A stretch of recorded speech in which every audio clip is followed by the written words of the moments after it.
Hello and welcome to Fun with the Bugs. Today we're doing something a little differently. Today's going to be a how-to video. A how-to what? How to set up your own reef tank in your home for not a lot of money and super simple steps. I'm going to show you how anybody can set up a reef tank. We've been getting a lot of comments about our tank in our videos, and I figured why not show people how simple it is that they can have their own reef tank in their own home. A lot of people are very intimidated by reef tanks and saltwater fish, but I'm going to show you how easy, how simple, how anybody can set up a tank. So come with me and let's check it out.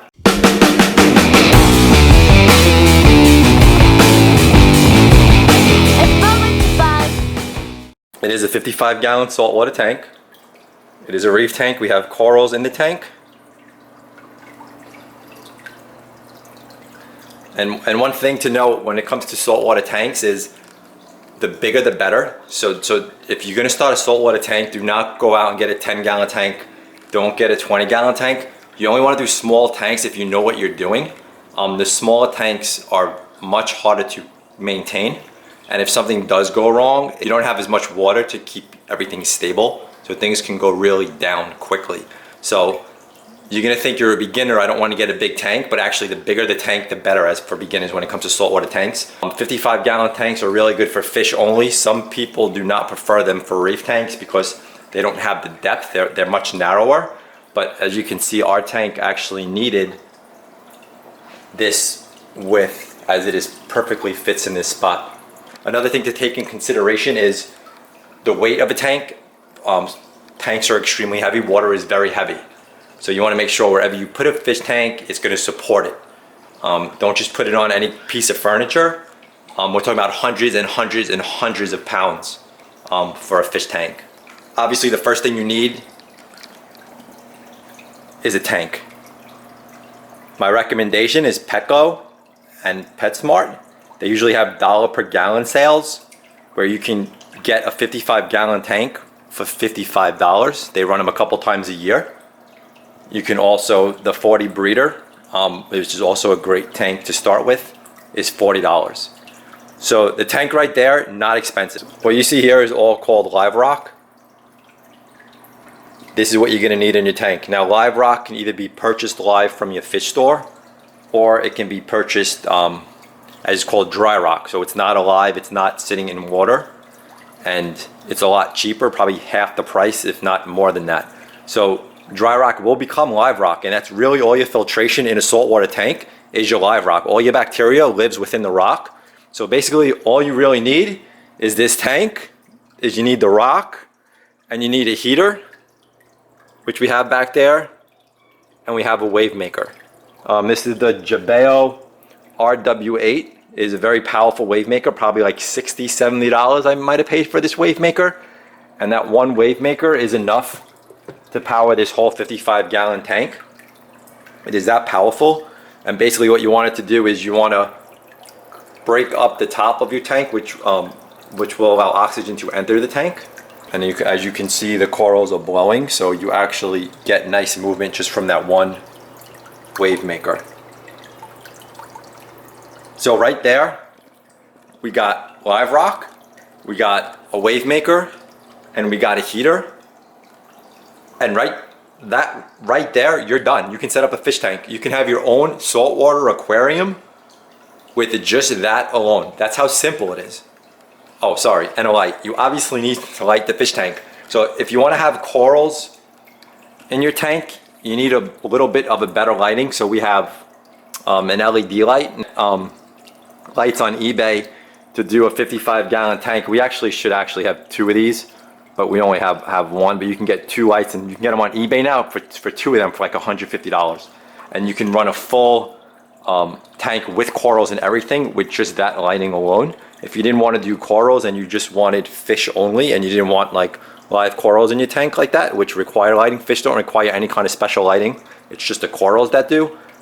You can get away with any kind of lighting, so you can spend less than that even just for the lighting. So what we have in this tank is I have a clownfish right there, which everybody knows as a Nemo.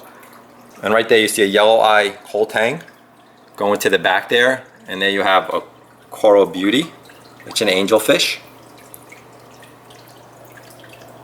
We have a cleaner shrimp.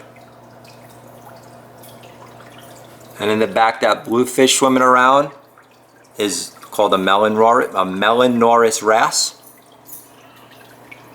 We don't have sand in our tank, which, you know, most people will be like, where's the sand?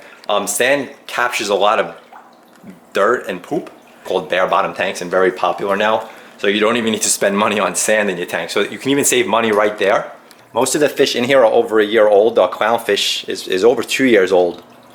And some of these other fish, Coral Beauty, I think, was the second fish that was in here, and he's probably almost two years old also.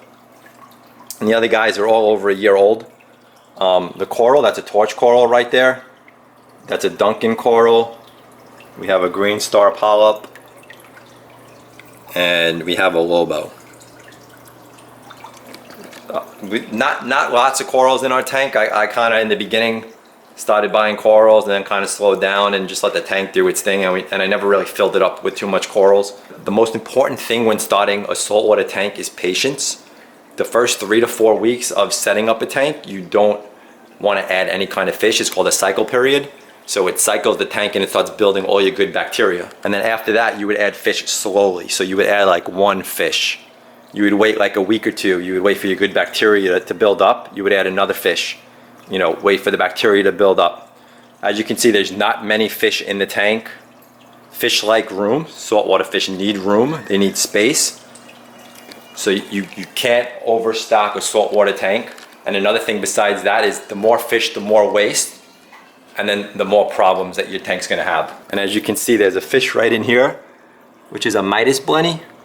I don't know, let me see if I can get him in there. He's like in the rock. There, he just poked his head in there.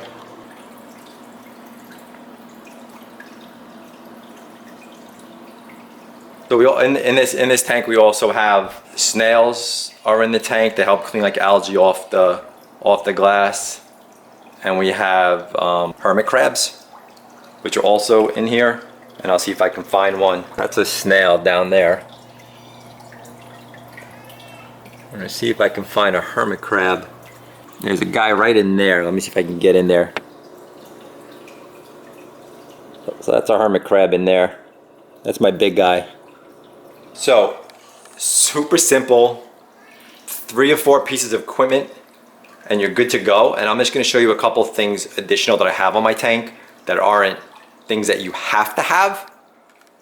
I'm going to show you one thing that is great to have, and the other things that are you don't really need it, but it's good to have. So right here we have a protein skimmer.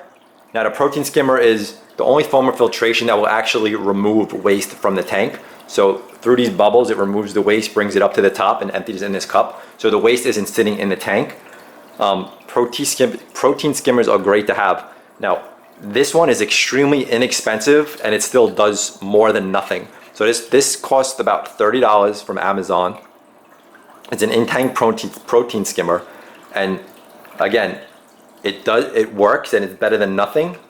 But at the time we set up the tank, I didn't want to spend a lot of money. But you can get protein skimmers anywhere. they can go up $200, $300 for a protein skimmer. Is it necessary? No, if you want to spend the money on a good protein skimmer, it's definitely a good thing to have. I also have something called an auto top off. So what happens is the water evaporates and your salt level starts to raise up. So you always want to top it off with fresh water. So usually you have a level where your tank is, so you know where your water level sits, and it always has to sit there. So whenever your water level drops below that, you want to fill it back up with fresh water. Now, if you don't want to do that every day and have to manually take water and dump it in there, I have something called an auto top off, and what it is a little switch right here that when it drops down, when the water level drops, I have a bucket here that it's hooked into, as you can see, and this bucket is filled with fresh water, and it releases water, and I'll actually turn it on now because I have it on a timer, and it goes on twice a day and fills it up to the level. So if I turn it on now, and you'll actually see it filling up. And once this switch right there hits a certain level, it'll actually shut it off. So instead of me manually adding fresh water to the tank to top it off, this will automatically do it for me. You don't need to have it on a timer. You can leave it on all day, and anytime it drops below that level, it'll immediately fill it up, but I don't find that necessary. And the other thing that I run, not necessary, but it does help me go with water changes for a month. The last one, like I said, a month and a half, is I run a hang-on filter. You do not need a hang-on filter on a saltwater tank. It's not necessary. I'm really just running some chemical stuff in here. I run something to help with algae and something called phosphates that build up algae. So I run something to remove that. And also nitrates, I help to remove that also. So I run some chemical stuff in here. This whole piece right here, totally not necessary. There was months that I didn't run this filter at all and it was off the tank.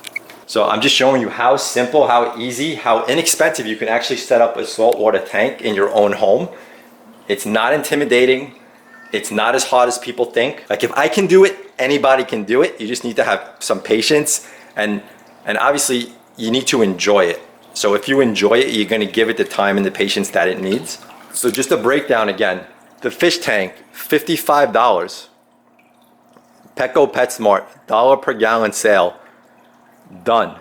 The heater, you know, make sure the heaters are rated. They'll tell you what size tank they're good for. Get your heater for your tank. The Wavemaker, like I can actually set the different pulses in it where it can actually create a wave on the top, and I'll actually show that in a little bit how I can actually create a wave on the top of my tank. Protein skimmer, it's actually run by an air pump. So that this pump's running at the pump maybe $10. I think I bought this pump for, and the protein skimmer for $30. Again, not something you even need, but something for $30, stick it on your tank, it's worth it. The hang-on filter. I actually don't recommend a beginning person using a hang-on filter. You have to clean it, you have to know your tank. You don't want stuff building up in the hang-on filter, which is why a lot of people don't use it. I use it because I clean it. I clean out a pad that I have in there and I have different stuff in that filter. Not something I would put on the tank when I first start a tank. I would first set your tank up, know what you're doing. And then if you wanted to add on a hang-on filter like that, if you wanted to run some kind of chemical filtration, so if you're having algae problems in your tank, I would then add that on. Totally not necessary. So tank, heater, power head, light, live rock, or dry rock. Totally would recommend going dry rock. And let me show you, I'm gonna put the Wavemaker on wave mode and I'm gonna show you what that looks like. It's pretty cool. And now I have it in wave mode and you can see it creating this wave going up and down within the tank.